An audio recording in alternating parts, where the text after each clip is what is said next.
3 very creepy, mysterious giant creatures caught on camera horror stories. The night was quiet. Too quiet. Maggie sat curled up on her couch, phone in hand, absent-mindedly scrolling through social media. The soft hum of the city outside barely reached her ears. It had been a long day, exhausting, dull. She wanted nothing more than to unwind, alone, in the comfort of her apartment. Then, her phone vibrated. She barely paid attention at first, assuming it was her best friend Lila, confirming their weekend plans. But when she glanced at the screen, she froze. It was not Lila. It was an unknown number. A strange chill ran down her spine. She hesitated before opening the message. Unknown. Hello, Maggie. It has been a while. Her eyebrows knit together. Who was this? The profile picture was blank. No name, just a long string of numbers. Probably a wrong number. Or worse, a scam.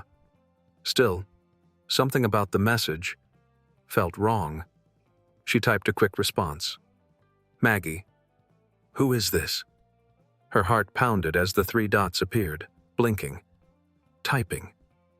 Then, the reply came, almost instantly. Unknown. Do you not remember me? That is disappointing. A strange uneasiness settled in her chest. Her fingers tightened around the phone. Remember them? She was sure she had never seen this number before. She scrolled up, checking if there was an older conversation. Nothing. Her pulse quickened. Maggie. I think you have the wrong number. There. That should end it. But instead, another reply. Unknown. No. I have the right number. It is you who have forgotten. A sharp coldness ran through her veins. Forgotten? Forgotten what? The room suddenly felt too silent. The soft hum of the refrigerator in the kitchen. The distant sound of a car passing outside. It all faded into an eerie, suffocating stillness. Then, another message. A photo. Her breath caught in her throat. She tapped it with trembling fingers. And then, she stopped breathing. It was a picture of her. But not just any picture. An old one. A childhood photo taken in her grandmother's house, a place she had not visited in years. Her stomach twisted painfully. Maggie. Who are you? Where did you get this? The reply was immediate. Unknown. I was there, Maggie. I was always there. She jerked upright. Her fingers tightened around the phone as her pulse pounded in her ears. This was not possible. She opened her gallery, searching for the picture. Maybe she had saved it by mistake. Maybe this was all a coincidence. But the photo was not there. Her hands felt clammy, her breathing uneven. Then, her phone vibrated again. Another message. Unknown. I see you now. A shiver raced down her spine. She stared at the screen, her mind racing. Maggie. What do you mean? The reply came with a buzz. Another photo. She did not want to look, but she had to. With slow, shaky fingers, she tapped the image, and her stomach dropped. It was a picture of her apartment building, taken from outside. She felt sick. Her hands trembled as she lifted her gaze toward the window. The street below was empty. The dim glow of streetlights stretched across the pavement, casting long, eerie shadows. No one was there. Her phone buzzed again. Another message. Unknown. You will not see me, but I see you. Maggie's breath turned shallow. The air felt wrong, heavy, like something unseen was watching her. Then, another notification. A video. Her heart slammed against her ribs. No, she did not want to open it. Her instincts screamed at her to turn off the phone, throw it away, leave. But her hands moved on their own. She tapped the video. The screen flickered with static. Then, an image appeared. A dark room. Her living room. Maggie's chest tightened. At first, it was hard to make out anything in the dim lighting. But then, she saw it. A figure, standing in the corner, motionless, watching. Her throat closed up. She turned her head slowly. Her eyes darted to the exact spot in the corner of her apartment. Empty. But the feeling remained. A buzzing sensation crawled up her spine. Something was here. Her phone vibrated once more. Another photo. Her hands were shaking so badly now that she almost dropped the phone. She forced herself to look. It was a picture of her, right now, sitting on the couch, a second ago. Maggie's body locked up. Her mind screamed, "Get out! Now!" She sprang to her feet, heart racing. Her phone buzzed again. Unknown. Running will not help. I am already inside. A strangled gasp escaped her lips. She grabbed her keys, her breath coming in short, panicked bursts. She needed to leave. Now. She reached for the door, but just as her fingers touched the handle, her phone vibrated one last time. A final message. Unknown. You left the door open. Maggie's heart stopped. A single shaky breath escaped her lips. And then, a live video feed from inside her apartment. The camera faced the front door. It was wide open, and something was stepping out. Not human, not natural. Its shadow stretched across the floor. Long, wrong. The screen glitched, and then it went black. This is most scary. Mysterious giant creatures caught on camera horror story number 2. The wind howled through the valley, a low, eerie whistle that sent a chill through Nate's spine. He gripped his camera tightly, adjusting the focus as his friend, Kylara, hesitated near the old wooden railing, peering into the thick fog below. "This place does not feel right," Kylara murmured, pulling her jacket tighter around herself. Her breath was visible in the freezing night air. Nate forced a grin, though the unease gnawed at him too.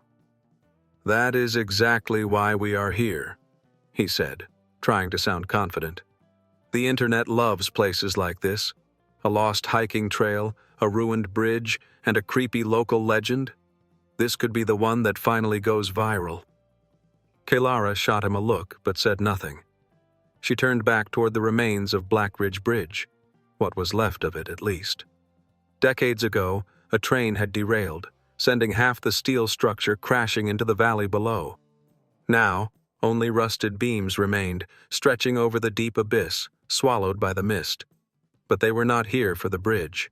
They were here for what lurked beneath it. The legends spoke of something enormous, something not human. Nate powered on his night vision camera, pointing it toward the mist below. The screen flickered, struggling to adjust to the darkness. Kylara hesitated. "Nate, I really do not think we should be here." "You always say that," Nate teased, but his voice lacked the usual playfulness. His heart was already beating too fast. The wind stopped. The world fell into complete silence. No rustling leaves, no chirping insects, not even the distant hum of night. Just an empty, suffocating stillness. Then, from the depths of the valley, a deep, throaty growl rumbled through the fog. Kylara's grip on the railing tightened. "Tell me you heard that." Nate swallowed hard, nodding. He stared at the camera screen as it glitched for a brief second. And then, something moved. A shadow, shifting deep in the mist. A vibration pulsed through the ground, so subtle yet unmistakable. It was like the earth itself was reacting to whatever was down there. Kylara took a step back. "Nate, please, we need to go." Nate wanted to leave. Every nerve in his body screamed at him to turn and run. But then, the fog shifted. A shape emerged. Not a bear, not a person. Something massive. Its form was indistinct, shifting in the mist like a living shadow. Then, two enormous eyes opened. They glowed, pale and sickly yellow, cutting through the fog like headlights. The air grew thick, heavy, pressing down on them as if they had just stepped into a nightmare. The bridge remains groaned, metal straining under the sudden shift in pressure. Kilara's voice barely rose above a whisper. "Nate, what is that?" The ground trembled. Then, the creature moved. Nate caught a glimpse of elongated limbs, a body that seemed to stretch and twist like it was not bound by normal physics. It was not walking. It was gliding, smooth, silent, unnatural. Then, it turned toward them. A sound like a deep, rattling click filled the air. The fog thinned, and for the first time Nate saw it clearly. It was watching them, towering, monstrous, inhuman. Its body was made of shifting darkness, like it was not fully solid. It had too many limbs, some stretching unnaturally, bending at impossible angles. Its eyes, those terrible glowing eyes, locked onto them. Kilara screamed. The creature lunged. The bridge shook, the last remaining beams letting out a horrible screech. Nate snapped out of his trance. "Run!" He grabbed Kilara's wrist and yanked her backward. They sprinted down the abandoned trail, their footsteps pounding against the dirt path. The earth trembled beneath them. Behind them, the fog swirled violently. Nate dared a glance back. The creature was following, not running, not climbing, moving, gliding effortlessly, like mist given form. Another set of eyes opened in the mist, then another. Then, the rattling, clicking sound grew louder. Kilara stumbled. Nate grabbed her just as a shadow stretched toward them. They were not fast enough. The air changed, thick, suffocating, unnatural. And then, the creature was above them. It had moved impossibly fast, cutting off their escape. For a moment, everything froze. Nate could feel it, watching, studying. And then, the fog collapsed inward. The creature vanished. The wind returned. The distant hum of insects resumed. The world was silent once more. Nate's entire body shook. Kilara clutched his arm, her voice barely audible. "We need to leave. Right now." This time, Nate did not argue. The next night, Nate and Kilara sat in his apartment, the camera plugged into his laptop. The dim light from the screen flickered across their pale faces as the footage played. At first, there was nothing, just the fog. Then, the eyes. Then the massive shape shifting in the mist. And then, it turned toward the camera. The moment the creature locked eyes with them, the screen glitched violently. Static. Then, a new image appeared. Nate's breath caught in his throat. It was not something he had filmed. It was his own bedroom. A still image, grainy, black and white. A picture of himself, asleep in his bed. The timestamp? 3:12 a.m. Kilara's breath hitched. "Nate, this is not possible." Nate stared at the screen, his heartbeat pounding in his ears. Because at 3:12 a.m., he had woken up feeling like something was watching him. His hands shook as another message flashed across the screen. "You should not have looked." Then, the screen went black. "This is very disturbing.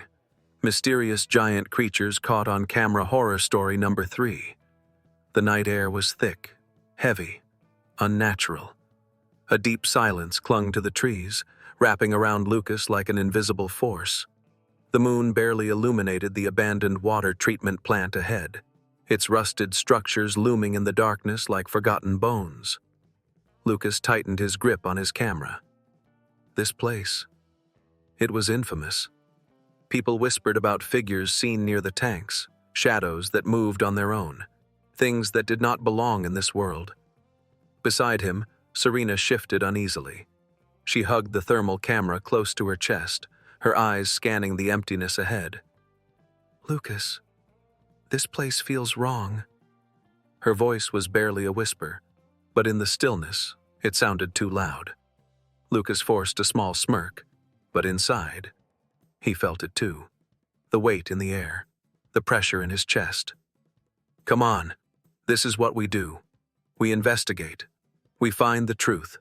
If something is here, we capture it.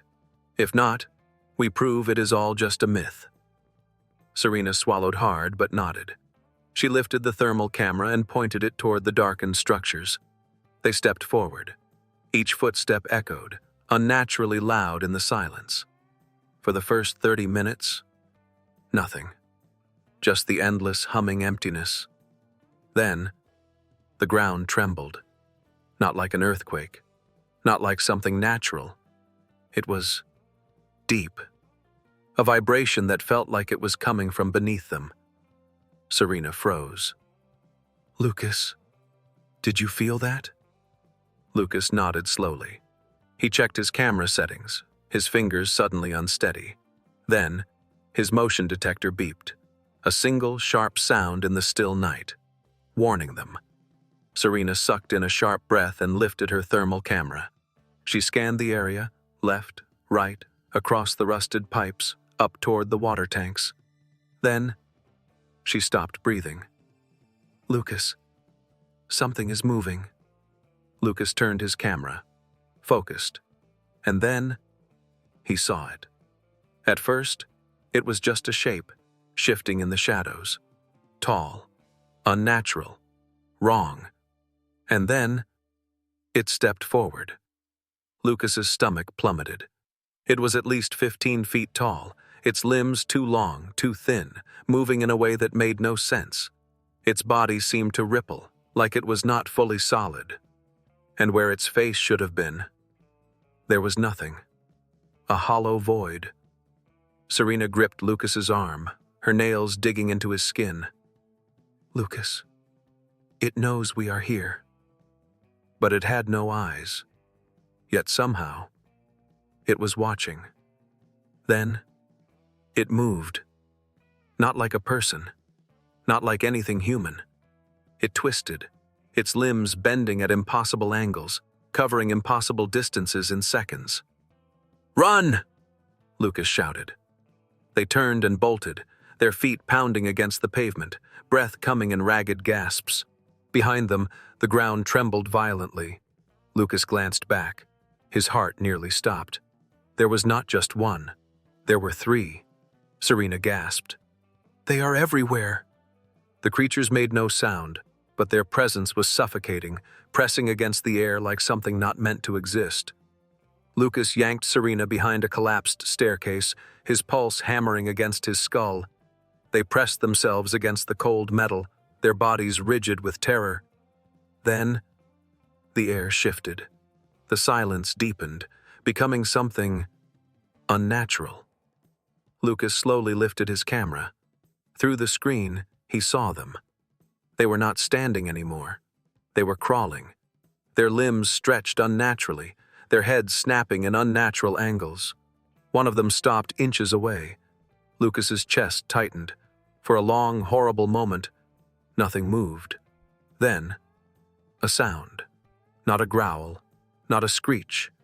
A voice. But it was wrong. Garbled, fragmented, like something trying to mimic human speech. "You should not be here." Serena clutched his arm, her whole body shaking violently. Then, the creature twisted away and vanished. Just like that. Gone. Lucas could not move. Serena was pale as death, her hand still clutching his sleeve. Minutes passed before Lucas whispered, "We need to leave. Now." Serena nodded so fast it was almost a tremor. They stepped forward, carefully, slowly, feeling as though the world itself was watching them. They did not look back. Hours later, they sat in Lucas's apartment staring at the footage on his laptop. And something was wrong. The recordings were empty. No creatures, no movement, nothing but a desolate, abandoned facility. Serena's hands trembled as she pointed to the screen. "Lucas, we saw them. They were real." Lucas scrubbed through the footage. His fingers felt ice cold. Then, a flicker. For a split second, a single frame appeared. A figure. Not one of the creatures. Something else. Something closer. Watching them. Lucas's stomach dropped. Then, a new file appeared on the laptop screen. A video. The thumbnail showed Lucas's apartment, filmed, from inside the room they were sitting in. Serena covered her mouth, her eyes wide with horror. Lucas hesitated, then clicked play. The video was silent. The footage showed them sitting exactly as they were now, watching the screen. But in the reflection of the laptop, there was someone standing behind them. The screen glitched, and then the video ended.